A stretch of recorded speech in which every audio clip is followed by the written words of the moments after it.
సుమన్ టీవీలో మీ business promotions కోసం ఈ కింది నెంబర్ను సంప్రదించగలరు.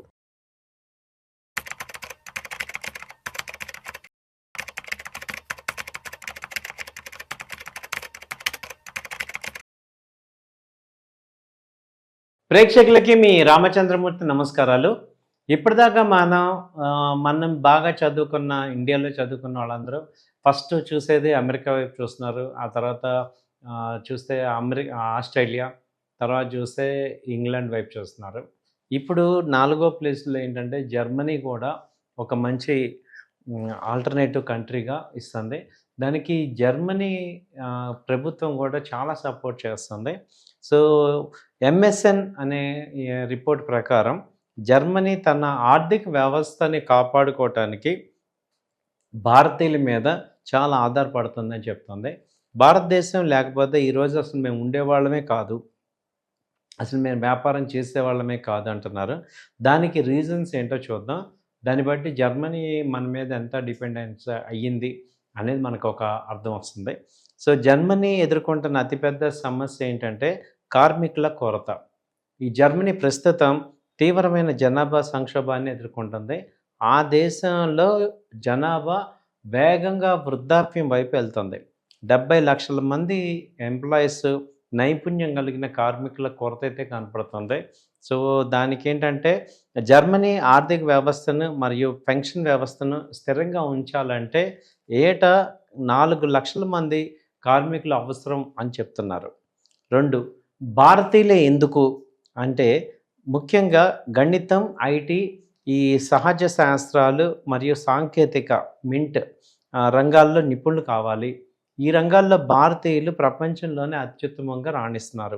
ఐటీ మరియు ఇంజనీరింగ్ జర్మనీ విశ్వవిద్యాలయంలో చదువుతున్న విదేశీ విద్యార్థులలో భారతీయులు అధిక సంఖ్యలో ఉన్నారు. గత 2 శతాబ్దాల్లో జర్మనీతో భారతీయులు దాదాపు పేటెంట్లు ఇవన్నీ 12 టైమ్స్ పెరిగాయి. తర్వాత అధిక ఆదాయం మరియు నైపుణ్యం. ఈ జర్మనీలో పనిచేస్తున్న భారతీయులు కేవలం సాధారణ కార్మికులుగా కాకుండా అత్యధిక వేతనం పొందే నిపుణులుగా కూడా ఎదుగుతున్నారు. డేటా ప్రకారం జర్మనీలో ఫుల్ టైం పనిచేసే భారతీయులు సగటున నెలకి $5,300 నుంచి $5,600 సంపాదిస్తున్నారు. అనగా మన ఇండియన్ కరెన్సీలో చూస్తే 5.6 లక్షలు. ఇది జర్మనీలో స్థానిక కార్మికుల సగటు రేటు కంటే 30% ఎక్కువ ఉంది. తర్వాత చైనాపై ఆధారపడటం తగ్గించుకోవటం 4వ పాయింట్. చైనా చూసుకుంటే ప్రస్తుతం జర్మనీ తన ఆర్థిక అవసరాల కోసం చైనా మీద అతిగా ఆధారపడుతుంది. అయితే భవిష్యత్తులో వచ్చే భౌగోళిక రాజకీయ ముప్పుల దృష్ట్యా జర్మనీ ఇప్పుడు భారతదేశాన్ని తన ప్రధాన భాగస్వామి అనుకుంటుంది. జర్మనీకి అవసరమైన యువశక్తి మరియు నైపుణ్యం ఈ 2 భారతీయుల దగ్గర ఉన్నాయి. అలాగే దీనికోసం జర్మనీ ప్రభుత్వం తీసుకుంటున్న చర్యలు ఏంటని చూస్తే భారతీయులను ఆకర్షించడానికి జర్మనీ ప్రభుత్వం 30 రకాల కొత్త పథకాలు ప్రకటించింది. వీసాల పెంపు, వాటిల్లో నైపుణ్యం కలిగిన కార్మికుల కోసం వీసాలు 20,000 నుంచి 90,000కి పెంచింది వార్షిక వీసాలు.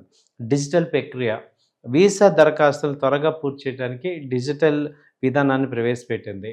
అలాగే లాంగ్వేజ్, జర్మన్ భాష నేర్చుకోవడంలో భారతీయులకి రాయితీలు మరియు ప్రోత్సాహాన్ని అందిస్తుంది. సో ఇప్పుడు జర్మనీ విదేశాంగ మంత్రి అన్నలైవా బెర్బాక్ దీన్ని విన్ విన్ పరిస్థితిగా అభివర్ణించారు. జర్మనీకి అవసరమైన నైపుణ్యం భారతీయులకు లభిస్తుంది, భారతీయులకు అధిక ఆదాయంతో కూడిన మంచి కెరీర్ దొరుకుతుంది మరియు భారతీయ ఆర్థిక వ్యవస్థ విదేశ మారక ద్రవ్యం లభిస్తుంది. సంక్షిప్తంగా చెప్పాలంటే జర్మనీ తన భవిష్యత్తును నిలబెట్టుకోవడానికి భారతీయుల సహాయం తప్పనిసరి. కాబట్టి ఈ వీడియో ద్వారా మనకి భారతీయుల యొక్క డిమాండ్ మిగతా అన్ని కంట్రీస్లోనూ ఉంటుంది అనేది అనిపిస్తుంది.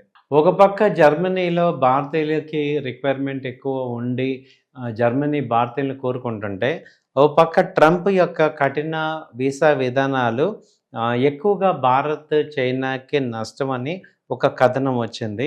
దాని గురించి చూస్తే వాషింగ్టన్ పోస్ట్ అనే పత్రిక ప్రకటించింది. 2024లో తొలి 8 నెలల్లో పోల్చుకుంటే 2025లో 2.5 లక్షల వీసాలు తక్కువగా జారీ అయ్యాయి అని చెప్తున్నారు. మార్చి ప్రారంభంలో అమెరికా స్టేట్ డిపార్ట్మెంట్ విడుదల చేసిన గణాంకాల ప్రకారం 2024 జనవరి ఆగస్టుతో పోలిస్తే 2025 అదే సమయంలో 11% తక్కువగా తాత్కాలిక వీసాలు, పర్మనెంట్ వీసాలు ప్రభుత్వం ఆమోదించిందని చెప్తున్నారు. ఈ వీసాలను విద్యార్థులు ఉపాధి కోసం వచ్చేవారు, చట్టబద్ధ నివాసితులు, కుటుంబీలకు జారీ చేస్తుంటారు. తగ్గిన ఆ 11% వీసాల్లో పర్యాటక వీసాల భాగం కాకుండా ఈ 8 నెలల కాలంలో వాటి జారీ కూడా తగ్గిపోయింది. అమెరికా పౌరులకే తొలి ప్రాధాన్యం అనే హామీతో ట్రంప్ ఎన్నికల్లో భారీ విజయం సాధించారు.